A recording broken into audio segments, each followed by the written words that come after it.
आता रायरेश्वर ज्या ठिकाणी छत्रपती शिवाजी महाराजांनी रायरेश्वराला आपले करंगळीच्या रक्ताचा अभिषेक रायरेश्वरावरती करून स्वराज्याची स्थापनेचा संकल्प केला की रायरेश्वरला आता आम्ही जात आहे।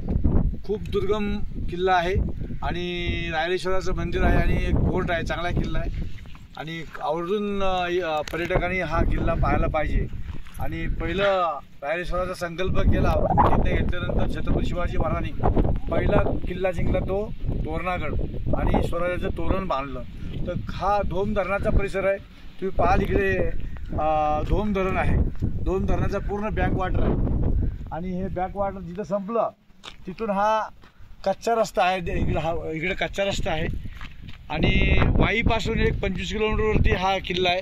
हा समोर दिसत असतो तर तो आहे तो तुमचा तो किल्ल्याचा गडकोट आहे की तटबंदी आहे आणि असाच किल्ला समोर साईडला। आता आम्ही किल्ल्याकडे जात आहे, नंतर पुढे गेल्यानंतर तुम्हाला किल्ल्यातलं दुर्गम दृश्य काय आहे आणि रायरेश्वराचं दर्शन तुम्हाला आम्ही